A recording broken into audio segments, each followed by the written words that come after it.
রাধে রাধে বন্ধুরা, আপনাদের সকলকে স্বাগত জানাই আমার ইউটিউব চ্যানেলে। তো আজকে একটা রেসিপি নিয়ে এসেছি, সেটা হচ্ছে মান কচুর তরকারি করব। অনেকেই হয়তো ভাববেন মান কচুর তরকারি, অনেকেই হয়তো নাক সিটকাবেন, পছন্দ করবেন না জানি, কিন্তু করছি। আমাদের এটা ভালো লাগে, একটা তরকারি, একটা পছন্দের তরকারি।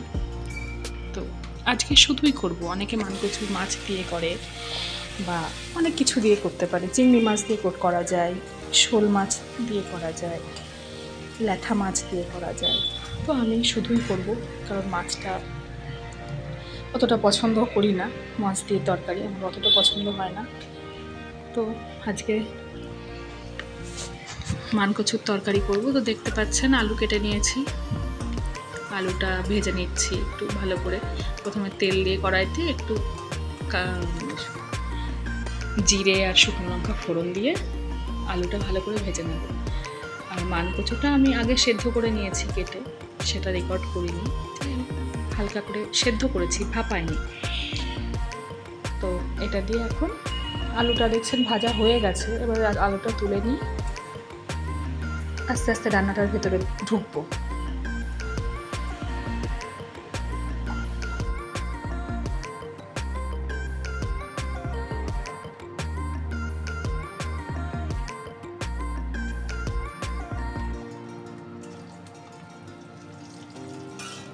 তো দেখতে পাচ্ছেন বেশ বড় বড় কতগুলো রসুন নিয়ে নিয়েছি আমি। রসুনগুলো আমি তেলের ওপরে গোটা গোটাই দিয়ে দিয়েছি। রসুন কুচি করেও দিতে পারেন, কিন্তু আমার ভালো লাগে তেলে রসুন গোটা দিয়ে সেটাকে তেলের ওপরেই কুচি করতে, সেটাই আমি বেশি পছন্দ করি আমি, যার জন্য আমি রসুনটা কুচি করি না। তো এখন রসুনটা আমি ভেজে নেব ভালো করে, আর কুচি কুচি করে নেব ভাজতে ভাজতেই।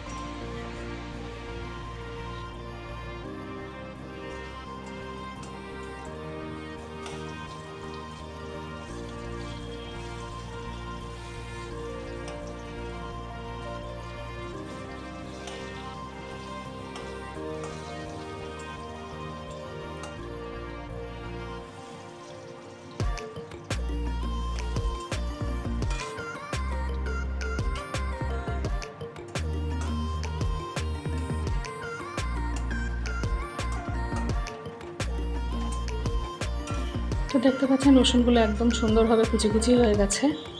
এবার আমি পেঁয়াজ কেটে রেখেছিলাম, সেটা দিয়ে একটু ভাজা ভাজা করে নেব। খুব বেশি ভাজবো না, অল্প, যাতে নরম হয় পেঁয়াজটা, একদম লাল করব না। তো খানিকটা ভেজে নিই। চলুন, খানিকটা ভাজা হয়ে গেছে। এখন একটু তেলটা কম ছিল, একটু তেল দিয়েছি।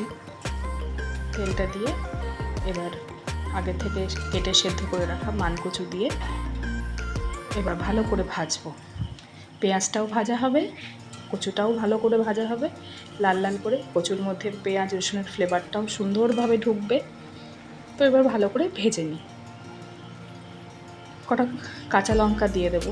এটা আমার গাছের কাঁচা লঙ্কা, আমি ছাদ বাগানে যে গাছ করেছি তাতে টুকটাক হচ্ছে। একটা গাছ একটু বড় হয়েছে, সেই গাছেরই লঙ্কা। আর একটা কথা যেটা হচ্ছে, সেটা হচ্ছে মানকচু যেহেতু অনেক সময় গলা ধরে, মানকচুতে অনেকেরই গলা ধরে, তো যার জন্য লঙ্কাটা একটু বেশি করে দিতে হবে। আমার এই গাছের লঙ্কাটা প্রচণ্ড ঝাল, এই লঙ্কা কটাতেই আপাতত হয়ে যাবে। আর এবার ভালো করে ভাজতে হবে। একটু লবণ দিয়ে নিলাম, হলুদ দিয়ে নিলাম। ভাজতে ভাজতে খুব ভালো করে সুন্দর করে লাল লাল করে ভাজবো, যাতে মানকচুর ভেতরের রসটা ভালো মতো মরে যায়। তো খানিক সময় এখন ভেজে নেব।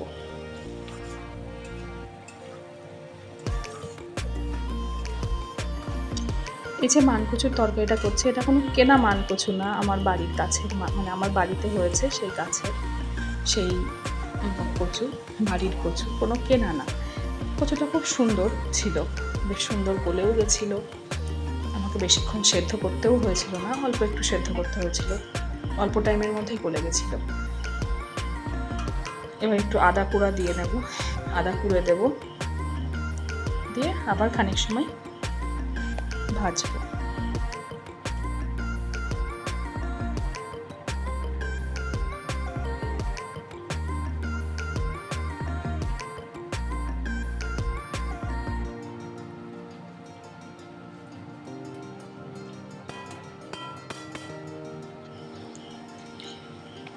আদা কোড়াটা দিয়ে নিলাম।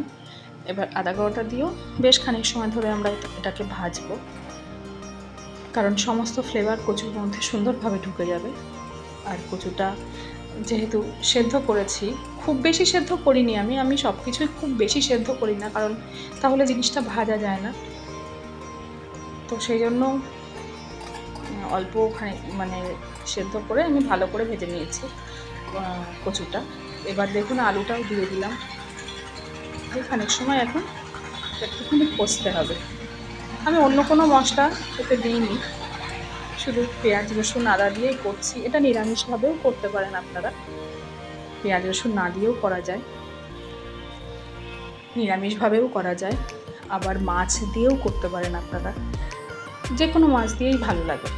যেহেতু এটা কোনো কেনা কচু নয়, বাড়ির কচু, তো এর স্বাদটা অপূর্ব হয়েছিল, খুব সুন্দর হয়েছিল এবং কোনো রকম গলাও ধরেনি কচুটাতে। আমার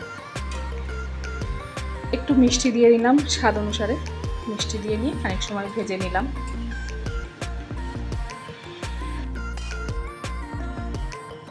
তো দেখতেই পাচ্ছেন ভাজাটা খুব সুন্দরভাবে হয়ে গেছে। এবার জল দিয়ে দেব, জল দিয়ে খানিক সময় এটাকে ফোটাতে হবে।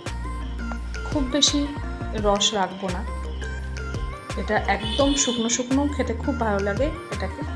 আবার একটু ঝোল ঝোল থাকলেও, মানে সামান্য গামাখা রস থাকলেও এই তরকারিটা ভালো লাগে। তো জল দিয়ে এখন এটা ফুটবে খানিক সময়।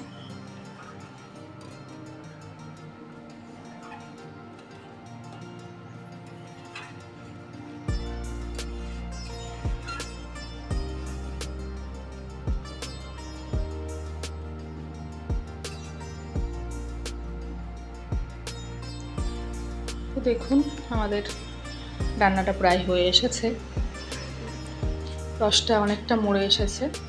এবার আমার রান্নাটা প্রায় হয়ে গেছে। তো কড়াই একটু লেগে গেছে, কিন্তু এই ইয়েতে কিছু হবে না, বেশ ভালো লাগে এরকম। আরও একটু শুকানো যেতে পারে, কিন্তু আমি একটু রস রাখলাম। তো দেখুন হয়ে গেছে রান্নাটা।